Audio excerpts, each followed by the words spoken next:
So, let's discuss about search and seizures. So, i-share ko lang yung dalawang Latin words, mala inse and the mala prohibita. Ano ba to si mala inse at si mala prohibita? Mala inse, acts or omission which are wrong or evil in its very nature. Example, crimes punished under the revised penal code. So, ito yung mala inse is yung mga krimen na kahit walang batas ay mali siya in its very nature. So, example niyan yung sa mga batas na nandoon sa revised penal code is yung rape, pambugbog, yung yung physical injuries. So, mali ang maghalay, mali ang pagbugbog. O yun si malainsi. Mali siya in its very nature. So, ano naman si mala prohibita? It is an acts or omission that are not wrong or evil in essence. But they are wrong or evil because they are prohibited, or we also call it malum prohibitum. So, example niyan is yung jaywalking. So, 'di ba, ang jaywalking naman hindi naman siya masama. Di siya masama, pero dahil may batas na bawal tumawid sa pedestrian, kasi nga dahil baka maaksidente. Kaya meron siyang batas, kaya tinatawag siyang mala prohibita dahil may batas na nagbabawal gawin ang pag-jaywalking. So, example rin is yung pagdala ng baril. So, hindi siya pwede dahil may batas na nagbabawal magdala ng baril ng isang sibilyan na tao. So, what is search warrant? It's an order in writing issued in the name of the people of the Philippines, signed by a judge or justice of the peace, directed to a peace officer, signed by a judge or justice of the peace, directed to a peace officer, commanding him to search for personal property described therein and bring it before the court. So, si search warrant daw ay isinulat at ipinalabas sa pangalan ng people of the Philippines. So, permado ni judge or ni hukom na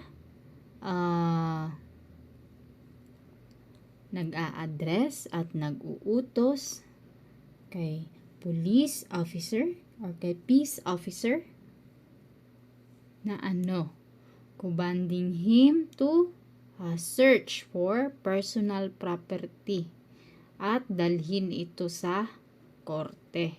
So, yan si search warrant. So, ano ba yung mga requisite of valid search warrant? Must have probable cause to be determined personally by the judge upon the complaint and witnesses in writing and under oath. Applicant and witnesses to testify on facts personally known to them. Probable cause must be connected with a specific offense. Describes the person and place to be searched and things to be seized. Sworn statement together with affidavits of witnesses attached to the record.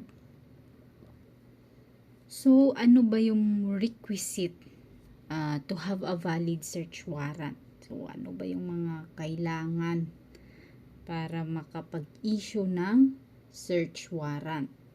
So, must have a probable cause. So, ano ba yung probable cause? So, it is the existence of facts and circumstances that the person charged was guilty of the crime for which he was prosecuted.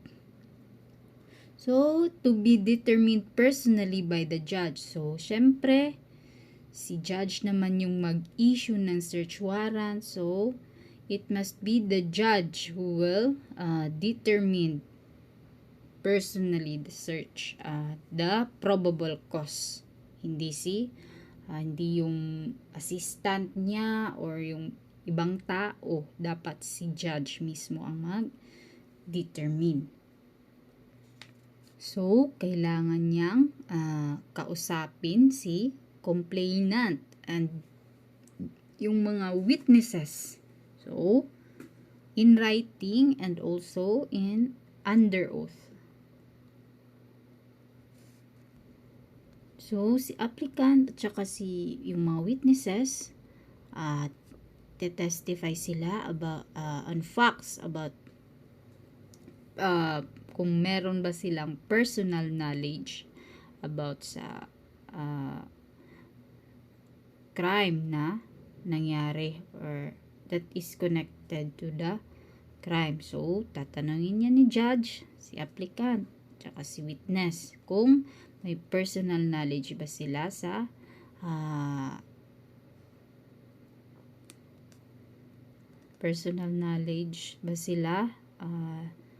tungkol sa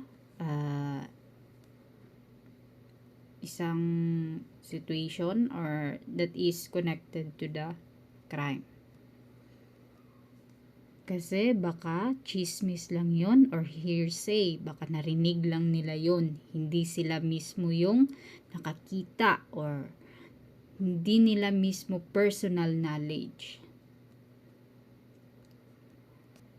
So, syempre, probable cause must be connected with the specific offense. Dapat, yung probable cause, dapat connected yan sa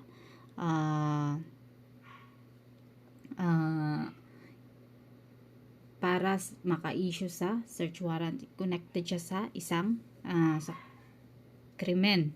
Yung probable cause, yung facts and circumstances. So, ano pa ba yung requisites? So, describes the person and place to be searched and things to be seized. So, nakalagay dapat sa search warrant, nakadescribe yung tao, nakadescribe kung saang lugar na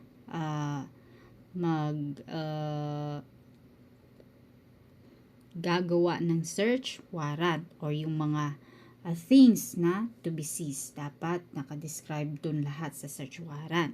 Hindi lang siya dapat na, sige, halugugin nyo na lahat. Kahit ano, pwede siyang i-seize. So, hindi siya pwede. Dapat, kung ano lang yung nakalagay sa search warrant, yun lang din yung isi-seize or isi-search. Sworn statement together with affidavits of witnesses attached to the record. So, yung last is yung dapat lahat ng mga dokumento, yung mga affidavits ni witnesses, yung affidavits din ni complainant, dapat naka-attach doon lahat sa search warrant. So, pag na-comply na lahat nitong requisite na ito, pwede nang meron ng valid search warrant. So, only those things mentioned or indicated on the warrant can be seized. So, yung sinabi ko kanina, kung ano lang yung nakalagay sa search warrant, yun lang yung dapat isi-seize ng ating police officer. So, meron exemption dyan. Exception. The mala prohibita justified under plain view doctrine. So, it means, natakal na natin yung mala prohibita. Ano ba yung example niyan?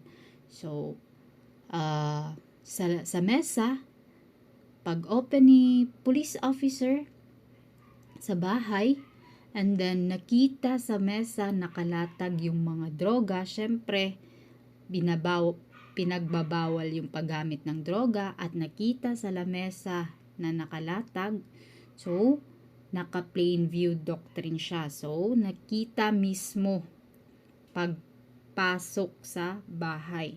Naka-plain view siya. So, nakita mismo sa mesa nakalatag. So, pwede siya i-seize yung mga droga. So, paano kung nag-seize ng isang bagay yung mga police officer, tapos hindi pa siya under mala prohibita or in plain view? So, matatawag natin siyang fruit of a poisonous tree. Kasi hindi naman siya nakalagay sa search warrant. So, ibabaliwala lang yan ni judge. Kasi hindi naman siya nakalagay, hindi siya naka-indicate sa ating search warrant. Hindi siya magagamit as an evidence. That's why it's called fruit of a poisonous tree. Anything that is illegally seized must be returned to the owner. So, what if yung pera, may kinuhang pera yung mga police officer? So, dapat ibabalik sa may-ari yung pera. So, yung exemption pa rin natin dyan is yung mala prohibita. Siyempre, yung example natin dyan is yung droga. So, should be kept in custodia lihis. So, ibig sabihin ng in custodia lihis is yung custody ng husgado. Right to break door or window to effect search. The officer, if refuse admittance to the place of directed search after giving notice of his purpose and authority, may break open any outer or inner door or window of a house or any part of a house or anything therein, to execute the warrant, to liberate himself or any person lawfully aiding him when lawfully detained therein. So, pwede bang sirain ng arresting officer yung pintuan? Or pwede ba niyang sirain yung mga bintana to effect the search? Pwede ba yun? So, yes, pwede. So, under Section 8, Rule 126. So, si officer nagpakilala na. Sinabi na sila yung police officer. Meron silang search warrant. So, kailangan nilang pasukin yung bahay. And then, hindi sila pinapasok. So, meron silang karapatan. Pwede nilang sirain yung pintuan or yung bintana para to effect the search. So, sisirain nila yung pintuan at saka yung bintana. So, what if pinapasok naman sila ng maayos and then wala sila nakita? And then, hindi na sila pinalabas dahil nagalit na yung may-ari ng bahay. Galit ng mga tao. So, pwede ba nilang sirain yun? Kahit pinapasok naman sila ng maayos? Yes. Pwede rin nilang sirain yung pintuan or yung mga bintana to liberate himself, para makalabas sila sa bahay ng sinearch kung saan sila nag-search ng kung saan sila nag-search na bahay.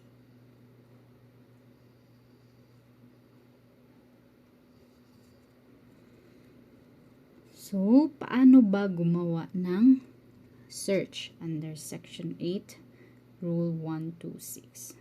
No search of a house, room, or any other premises shall be made, except in the presence of the lawful occupant thereof or any member of his family, or in the absence of the latter, two witnesses of sufficient age and discretion residing in the same locality. So, bawal tayong mag-search ng bahay, ng kwarto, or any other premises.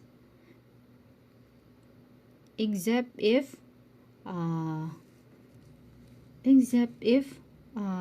nandun yung lawful occupant. Kahit wala yung may-ari. Basta nandun yung lawful occupant. Or any member of his family. Or in the absence of the latter. So, if wala yung lawful occupant, pwede yung member ng family. So, what if wala rin yung member of his family, wala yung lawful occupant? So, pwede dyan yung two witnesses of sufficient age and discretion residing in the same locality. So, yung papasok dyan yung mga kapitbahay. Basta nasa tamang edad na at nakatira din doon sa the same locality. Basta two witnesses. Dapat dalawang witness. So, kay time of making a search. So, kailan ba gagawin yung pag-search? So, according to Section 9, Rule 126, the warrant must direct that it be served in the daytime. So, hindi parehas sa warrant of arrest. You can serve it any time of the day or night. Si search warrant is masiserve lang siya in the daytime. So, meron siyang exemption unless nakalagay sa affidavit na yung property to be searched is na nandun sa tao or nandun na mismo sa lugar na kakandakan ng search. So, in which case, a direction may be inserted that it be served at any time of the day or night. So, ilalagay doon sa search warrant na pwedeng i-serve at any time of the day or night. Para pwede nang mag-conduct ng search warrant umaga ba or gabi. So, ano ba yung lifespan of search warrant? Ba yung validity of the search warrant? Under Section 10, Rule 126. So, hindi parehas kay warrant of arrest na kahit wala siyang expiration, kahit matapos na yung 10 days, pwede pa rin siyang i-serve. Unlike the search warrant, a search warrant shall be valid for 10 days from its date. Thereafter, it shall be void. So, 10 days lang yung lifespan niya from its date. If after 10 days, hindi pa siya nasi-serve, wala nang bisa yung search warrant. Void na yung search warrant. So, duties of the police. The officer seizing the property under the warrant must give a detailed receipt for the same to the lawful occupant of the premises in whose presence the search and seizure were made, or in the absence of such occupant, must, in the presence of at least two witnesses of sufficient age and discretion residing in the same locality, leave a receipt in the place in which he found the seized property. So, dapat yung nag-conduct ng search and seizure or yung officer na nag-conduct is bibigay ng detailed receipt for the lawful occupant or inventory. So, ipapakita niya yung inventory niya or bibigyan niya ng detailed inventory kung ano yung mga na-seize, yung mga nakuha niya or na-confiscan niya na mga bagay doon sa bahay. So, ipapakita niya doon sa lawful occupant. Kung wala si lawful occupant, doon sa ano niya, sa family niya, or kung wala yung family niya, at least yung 2 witnesses or yung kapitbahay niya na pwedeng pakitaan ng inventory kung ano yung mga nakumpiska ng ating officer. So, yung officer na nag-conduct ng search and seizure, dapat mag-iwan din siya ng receipt or yung tinatawag nating inventory sa lugar kung saan siya nag-conduct ng search and seizure. So, second duties of the police officer is delivery of the property and inventory thereof to the court. So, ito napaka-importanting gawin ni police officer or nag-conduct ng search and seizure. Lahat ng mga nakumpiska niyang property, yung mga inventory na ginawa niya sa pag-conduct ng search and seizure is dapat i-deliver niya kung saan nag-issue ng search warrant. So, if hindi niya ma-deliver ni police officer yung property and inventory is under section 12, the violation of this section shall constitute contempt of court. So, bibigyan ng penalty si police officer. So, paparusahan ni court si police officer. So, dapat when yung lahat ng mga property na nakumpiska doon sa lugar is dapat i-deliver sa korte kung saan nag-issue ng search warrant, or else pepenaltihan ka ng korte, contempt of court. Search incident to lawful arrest. A person lawfully arrested may be searched for dangerous weapons or anything which may have been used or constitute proof in the commission of an offense without a search warrant. So, under section 13, rule 126. So, if yung taong inaresto, or for example, yung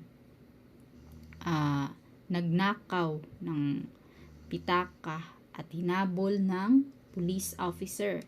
So, syempre, according sa warrantless arrest or yung citizen's arrest, pwede natin siyang aarestuhin kahit walang warrant of arrest kasi nakita ni police officer or may nakakita sa kanya na ginawa niya yung krimen. So, if nahuli na ni police officer yung nagnakaw, pwede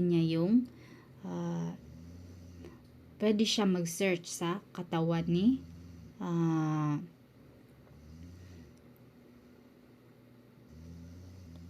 So, pwede siya mag-search doon sa katawan ng magnanakaw kasi baka nandun yung pitaka or baka meron siyang dangerous weapons na gagamitin sa police officer or nagamit niya doon in committing a crime. Notes. The following are considered as valid warrantless arrest, warrantless searches and seizures. So, pwede rin tayong makapag-search and seizure kahit walang issue galing sa hukom. So, yung letter A, those incidental to a lawful arrest. So, yun na-discuss na natin siya earlier. Searches in plain view. So, na-discuss na rin natin yung searches in plain view. Yung mismong pasok sa bahay is yung nakalagay sa mesa yung droga. So, pwede siyang i-confiscate.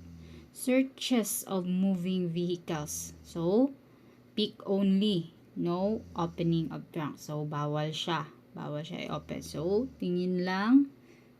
No opening of trunks. So, bali silip lang. So, bawal siyang, bawal mong buksan yung trunks. Consented warrantless search. So, 'di ba, bawal naman yung walang issued galing sa judge. Pero may consent sa tao, so okay lang. So, pwede siya consented warrantless search. Checkpoints. So, syempre, yung mga checkpoints parehas sa Davao. May mga entrance and exit checkpoints. So, okay lang kahit walang search warrants. Inspections or body checks in airports. So, makita rin natin yan sa mga malls. Meron ding inspection sa mga bags or body if may mga dangerous weapons na pwedeng gamitin in committing a crime. So, in times of emergency, in times of war, and within military operations. So, in times of war and within military operations. So, example niyan, doon sa Marawi, 'di ba? May giyera doon. So, within that specific area or sa Marawi area, so meron niyang mga inspection dyan, syempre for the safety purposes na rin, kaya baka pumasok na yung kalaban sa kampo ng military. So, pwede siya in times of war and within military operation kahit walang search warrant. So, yun yung mga instances na yung search and seizure may be allowed without a warrant. So, i-determine pa rin yan ng husgado if reasonable ba or unreasonable yung warrantless search and seizure. So, i-determine pa rin yan ng husgado kahit na consented pa yung search and seizures. So, that is the process of arrest, warrantless arrest, search and seizures, warrantless search and seizures. So, if you have questions, clarifications, you can ask me or you can message me. Okay? So, that would be all.